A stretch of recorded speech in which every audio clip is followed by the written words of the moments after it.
استخارہ کیا ہے، استخارہ کیسے کیا جاتا ہے، استخارہ کی حقیقت کیا ہے، آن لائن استخارہ کروانا ٹھیک ہے یا نہیں ٹھیک۔ جس طرح سے بہت سارے لوگ یہ دعویٰ کرتے ہیں کہ آپ اپنی مشکلات کے حل کے لیے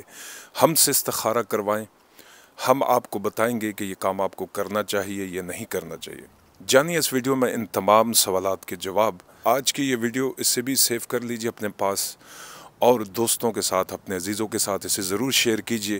تاکہ یہ درست اور بروقت معلومات دوسروں تک پہنچ سکیں، اور بہت سارے ایسی چیزیں جو ہمارے معاشرے کے اندر استخارے کے حوالے سے عام ہیں وہ لوگوں کی سمجھ میں بڑی آسانی کے ساتھ آ سکیں۔ سب سے پہلی بات ہم یہ کرتے ہیں کہ استخارہ کیا ہے، اس کی حقیقت کیا ہے۔ بالکل استخارہ جو ہے وہ نبی پاک صلی اللہ علیہ وسلم نے صحابہ کرام کو تعلیم فرمایا۔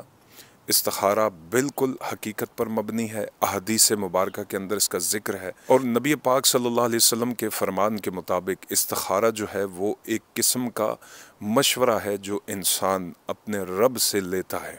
اور اللہ رب العزت اس معاملے کے اندر اپنے بندے کی رہنمائی کر دیتا ہے، اس کے دل کو اطمینان سے لبریز کر دیتا ہے، بھر دیتا ہے۔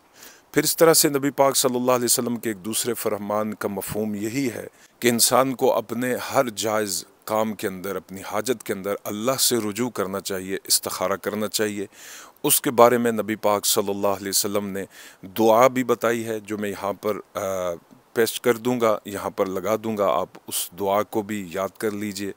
اور اس کا طریقہ کار بھی میں آپ کو بتا دیتا ہوں کہ اس کا طریقہ کار بڑا سمپل ہی ہے۔ 2 رکعت نماز نفل پڑھیں اور پھر اللہ کی بارگاہ میں دعا کریں ان الفاظ کے ساتھ جو میں یہاں پر احادیث سے کر کے یہاں پر میں نے لگا دیے ہیں۔ آپ اسے پڑھ لیجئے، اسے یاد کر لیجئے، اس کا معنی بھی سمجھ لیجئے، پھر آپ اللہ کی بارگاہ کے اندر اپنی حاجت پیش کیجئے۔ اس کے اندر تمام حاجت آپ کی طرف سے ہے کہ اللہ میں تجھ سے اپنے مسائل کا حل چاہتا ہوں، اس لیے کہ میری تقدیر تیرے علم میں ہے، جو کچھ تو جانتا ہے وہ میں نہیں جانتا، جو میرے لیے بہتر ہے وہ میرے لیے مقرر فرما، اور جو میرے لیے بہتر نہیں ہے میرا دل اس سے پھیر دے۔ تو اسی حدیث کی اس دعا کے اندر سے ہی بہت سارے ہمیں سوالات کے جواب مل جاتے ہیں۔ پہلی بات یہ ہے کہ استخارہ جو ہے یہ ایک پرسنل عمل ہے۔ مجھے حیرت ہوتی ہے کہ بہت سارے سوشل میڈیا پر ایسے اشتہارات آتے ہیں جن میں آپ استخارہ کروائیں، آن لائن استخارہ کروائیں، بڑے بڑے اشتہارات دیے ہوتے ہیں، فون نمبرز دیے ہوتے ہیں، اور لوگوں کو راغب کیا جاتا ہے اس جانب، اور لوگ پھر تکلیفوں اور مصیبتوں کے اندر مبتلا ہوتے ہیں، اور جو شخص تکلیف اور مصیبت اور مصائب کا سامنا کرنے والا ہو وہ پھر ایسے سہاروں کی طرف جاتا ہے، جیسے اردو کا مشہور محاورہ ہے کہ ڈوبتے کو تنکے کا سہارا۔ تنکا بھی انسان بسا اوقات اسے اپنے لیے سہارا سمجھ کر ڈوبنے سے بچنے کی کوشش کرتا ہے۔ میں یہ نہیں کہتا کہ جو لوگ ان سے رابطہ کرتے ہیں وہ سب کے سب غلط ہیں، لیکن ہماری عوام جو ہے وہ لا علم رہتی ہے، ان کے پاس اتنی نالج نہیں ہے، اتنا شعور نہیں ہے کہ وہ ان بے روپیوں سے اپنے آپ کو بچائیں۔ دیکھیے پھر اس میں دوسری بات یہ ہے کہ کیا استخارہ کر کے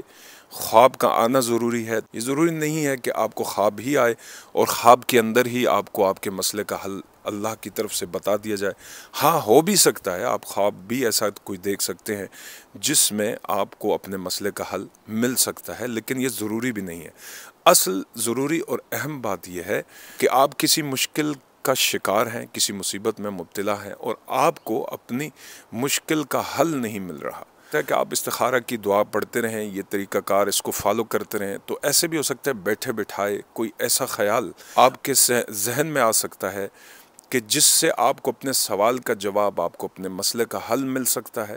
یعنی کہ وہ اللہ کی طرف سے ہی یہ اشارہ ہوتا ہے، اور آپ کا دل اس خیال کی طرف مائل ہو جاتا ہے، اور اسی میں آپ کے مسئلے کا حل ہوتا ہے۔ تو یہ بھی استخارہ پورا ہونے کی ایک نشانی ہو سکتی ہے۔ کہنے کا مقصد یہ ہے کہ یہاں پہ جتنی باتیں میں نے مینشن کی، جو میرے دماغ میں تھیں، ذہن میں تھیں، وہ میں نے چاہا کہ اس ویڈیو کی صورت میں آپ تک پہنچاؤں۔ بہرحال یہ ہے کہ ایسے بے روپیوں سے بچیں، یہ کوئی بزنس نہیں ہے، یہ کوئی اس کے اوپر کوئی شخص یہ دعویٰ نہیں کر سکتا کہ میرے پاس ہی آپ کی مشکلات کا حل ہے، میں ہی استخارہ کر سکتا ہوں۔ تو ایسے لوگوں سے بچیں، یہ پرسنل آپ خود کریں، دعا کریں اللہ کے حضور میں، اس سے مانگیں۔ اللہ رب العزت جو ہے بڑا کرم نواز ہے، بڑا مہربان ہے، وہ آپ کی مشکلات کو آپ سے بہتر جانتا ہے، اور اس کے علاوہ کوئی نہیں کہ جو مشکلات کو حل کر سکے۔ اسی سے دعا کریں، وہ یقیناً انشاءاللہ اپنے فضل و کرم سے آپ کی مشکلات کو حل فرمائے گا۔ میں دعا کرتا ہوں اللہ کی بارگاہ سے کہ اللہ ہمیں عمل کی توفیق عطا فرمائے۔ اگر کوئی چیز آپ سمجھتے ہیں کہ یہاں رہ گئی ہے جو میں منشن نہیں کر سکا تو نیچے کامنٹ میں آپ اپنا سوال ضرور چھوڑ سکتے ہیں، میں کوشش کروں گا کہ آپ کے سوال کا جواب آپ کے کامنٹس میں دوں۔ والسلام علیکم ورحمۃ اللہ وبرکاتہ۔